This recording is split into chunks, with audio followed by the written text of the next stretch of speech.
জনতা উন্নয়ন পার্টি হুমায়ুনের নতুন দল, আর নতুন দল ঘোষণা করার পরে 5 প্রার্থীর নাম ঘোষণা। হুমায়ুন নিজেও লড়বেন 2টি বিধানসভা কেটে। ভোটের ময়দানে হুমায়ুনের এই নতুন দল বিজেপি কতটা সুবিধা করবে বলে দেখুন, ব্যাপারটা হচ্ছে কে কাকে সুবিধা করবে, কে অসুবিধা করবে, সবাই কথা বলবে, 1 নম্বর কথা।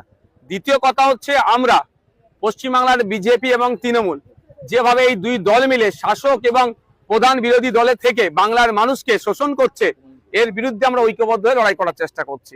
আজকে হুমায়ুন কবির সাহেব তিনি একটা দল তৈরি করেছেন এবং কোথায় কোথায় কন্টেস্ট করবেন তার আগাম একটা লিস্টও দিয়েছে। তো আগামী দিনে কি কি বলছেন অপেক্ষা করুন, তিনি কি বলছেন সেটা দেখা যাক। আচ্ছা, লগ্নজিতা যে মা জাগুমা গান গেয়েছে, একটা করে বলি। যেমন দারুণ একটা প্রশ্ন করেছেন হুমায়ুন কবির সাহেবকে, সাথ দেবো কি দেবো না। নওশাদ সিদ্দিকী এখানে দাঁড়িয়ে বলে দেবেন এরকম ভাবে তো হয় না।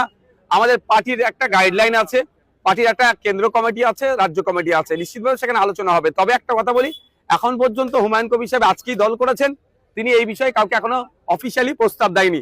দ্বিতীয় কথা হচ্ছে, আমরা বিজেপি এবং তৃণমূলের বিরুদ্ধে লড়াই করার জন্য সিপিএম এবং কংগ্রেসকে বারবার আহ্বান করেছি।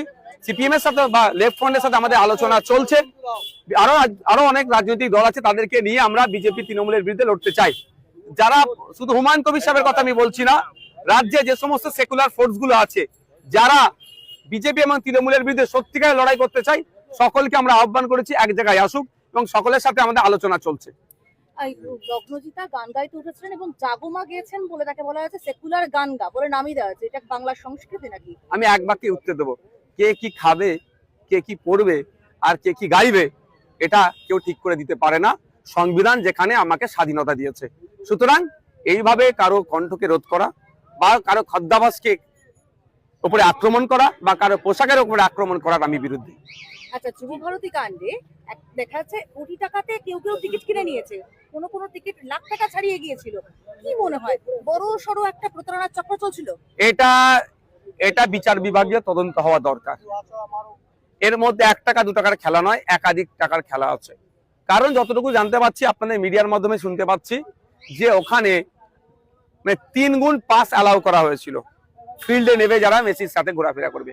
আবার জানতে পারলাম ছবি তোলার জন্য নাকি কোটি টাকা এই ধরনেরও ব্যবস্থা করা ছিল। সেটা সম্পূর্ণ অবৈধ পন্থা অবলম্বন করে করেছে। এটা এক প্রকার জুয়া, অন্যায়, ঘুষদিয়াদির ব্যাপার।